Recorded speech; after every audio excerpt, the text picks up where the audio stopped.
नमस्कार, आप देख रहे हैं A1 न्यूज और मैं हूं आपके साथ तनु मलिक और आपका स्वागत है प्रादेशिक खबरों में। महाराष्ट्र के मुख्यमंत्री देवेंद्र फडणवीस ने शुक्रवार को 10 नए मंत्रियों को शामिल करते हुए अपनी कैबिनेट का विस्तार किया और शिवसेना के 2 विधायकों को राज्य मंत्री के रूप में शामिल किया गया। शुक्रवार को महाराष्ट्र सरकार के विस्तार में कुल 11 मंत्रियों को शपथ दिलाई गई, जिसमें 6 कैबिनेट 5 राज्य मंत्री शामिल हैं और 6 कैबिनेट मंत्रियों में से 5 बीजेपी और 1 सहयोगी दल आरएसपी के कोटे से है। इसके साथ ही 5 राज्य मंत्रियों में जहां 2 बीजेपी से तो वहीं 2 शिवसेना और 1 स्वाभिमानी सेतकारी से है। और पवित्र अमरनाथ गुफा के दर्शन करने वाले श्रद्धालुओं की संख्या पहले हफ्ते में ही 1 लाख तक पहुंचने वाली है और इसी महीने की 2 तारीख को श्रद्धालुओं के पहले जत्थे ने दर्शन किए। सूत्रों के मुताबिक अमरनाथ यात्रा के छठे दिन 15,593 यात्रियों ने पवित्र गुफा के दर्शन किए और इस महीने में अभी तक कुल 86,696 तीर्थयात्रियों ने दर्शन कर लिए हैं और 1 हफ्ते के बाद इस यात्रा को बालटाल और पहलगाम मार्गों के माध्यम से शुरू किया जाएगा। श्रद्धालुओं की बढ़ती हुई संख्या के कारण पवित्र गुफा के अंदर बर्फ की शिवलिंग में भी तेजी से गिरावट होने का अनुमान लगाया जा रहा है और इस साल यात्रा करने वाले तीर्थयात्रियों को संख्या 3 लाख पहुंचने की संभावना है। बहुजन समाज पार्टी में एक के बाद एक नेता मायावती पर टिकट की बिक्री का आरोप लगाकर पार्टी छोड़ रहे हैं और बहुजन समाज पार्टी में एक के बाद एक नेता मायावती पर टिकट की बिक्री का आरोप लगाकर पार्टी छोड़ रहे हैं।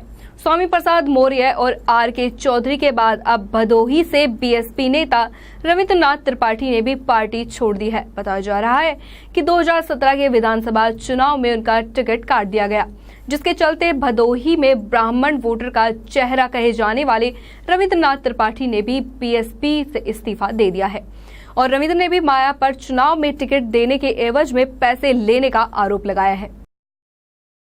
प्रधानमंत्री नरेंद्र मोदी मंत्रिमंडल के दूसरे विस्तार में अपना दल से मंत्री बनाई गई अनुप्रिया पटेल की मां कृष्णा पटेल के नेतृत्व वाले अपना दल ने बीजेपी से गठबंधन तोड़ने का ऐलान करते हुए 21 अगस्त को वाराणसी में एक रैली करने का निर्णय लिया है और पार्टी प्रवक्ता आरबी सिंह पटेल ने कहा है कि अपना दल की राष्ट्रीय कार्यकारिणी ने बीजेपी से अपना गठबंधन तोड़ने का निर्णय किया है क्योंकि इसने गठबंधन धर्म नहीं निभाया। उन्होंने कहा कि बीजेपी ने अनुप्रिया को अपना दल से निकाले जाने के निर्णय की अनदेखी करते हुए भी उन्हें मंत्री बना लिया और साथ ही पटेल ने ये भी कहा कि भाजपा से संबंध तोड़ने का निर्णय राष्ट्रीय कार्यकारिणी की बैठक में लिया गया और इसकी घोषणा पदाधिकारियों और कार्यकर्ताओं की मौजूदगी में पार्टी अध्यक्ष कृष्णा पटेल ने की।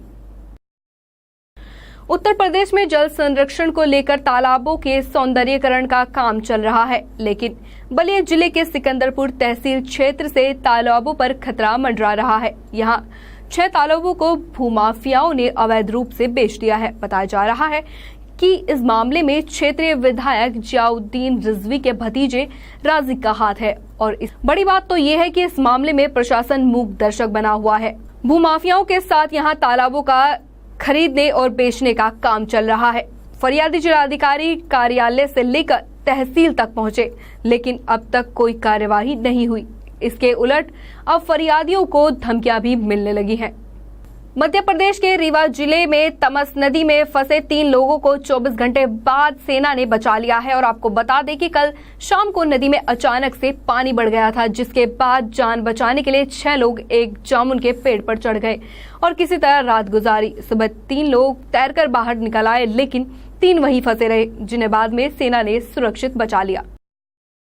और कर्नाटक में 1 हफ्ते के भीतर दूसरे सीनियर पुलिस ऑफिसर की संदिग्ध मौत हो गई है। आपको बता दें कि गुरुवार रात कोडागु जिले के डीएसपी एमके गणपति का शव पंखे से लटका मिला और उस वक्त वे वर्दी में थे और उनकी सर्विस रिवॉल्वर कमर में लगी हुई थी। सूत्रों ने बताया कि उन पर किडनैपिंग केस में 10 लाख की फिरौती लेने का आरोप था। गणपति ने सुसाइड नोट में सिद्धारमैया सरकार के मंत्री और कांग्रेस नेता केजे जॉर्ज के साथ उनके बेटे और 2 सीनियर पुलिस अफसरों के नाम लिखे हैं और गणपति ने सुसाइड नोट से कुछ देर पहले स्थानीय मीडिया से बातचीत में कहा था कि पुलिस अफसर और मंत्री मिलकर उन्हें परेशान कर रहे हैं और जानबूझकर 2 छात्रों को आंतरिक परीक्षा में कम अंक देकर फेल करने के आरोप में कानपुर के एक इंजीनियरिंग इंस्टीट्यूट पर अब्दुल कलाम विश्वविद्यालय ने 10 लाख रुपए का जुर्माना लगाया है और यही नहीं 3 साल से अपने रिजल्ट के लिए परेशान हो रहे दोनों छात्रों को कॉलेज द्वारा 1-1 लाख रुपए देने का निर्देश भी कुलपति विनय कुमार पाठक ने दिया है। बीटेक मैकेनिकल इंजीनियरिंग अंतिम सेमेस्टर के छात्र विनीत प्रजापति और अश्वनी कुमार यादव को साजिश के तहत बहुत ही कम नंबर दिए गए, जिसके चलते उन्हें फेल कर दिया गया। इस मामले में विनीत ने हाई कोर्ट में याचिका दायर की। इस पर कोर्ट ने एकेटीयू कुलपति को मामले को हल करने के निर्देश दिए।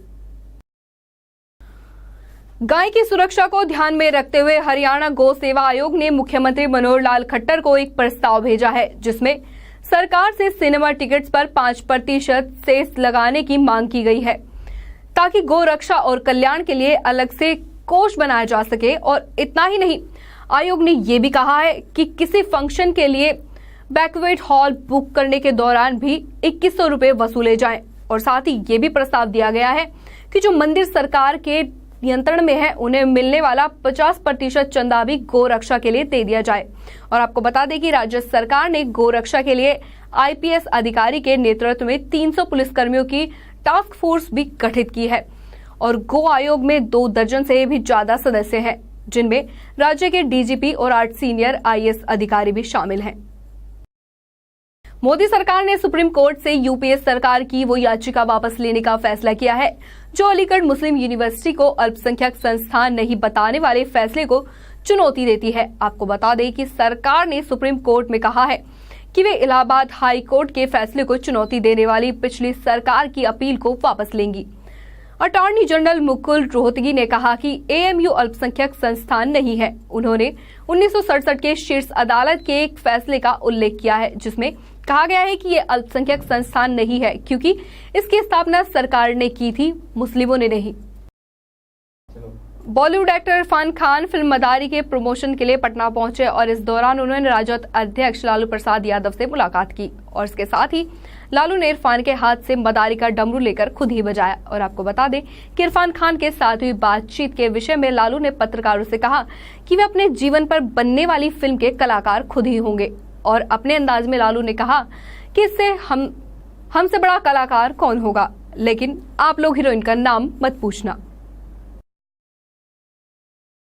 सुप्रीम कोर्ट ने कहा कि सेना और पुलिस के ज्यादा फोर्स और एनकाउंटरों की स्वतंत्र जांच होनी चाहिए। कौन सी एजेंसी इन मामलों की जांच करेगी, ये कोर्ट बाद में तय करेगा। साथ ही कोर्ट ने यह भी कहा कि अगर सशस्त्र बल अधिनियम लगा रहा है और इलाका भी अशांत क्षेत्र के तहत आता है, तो भी सेना या पुलिस ज्यादा फोर्स का इस्तेमाल नहीं कर सकते।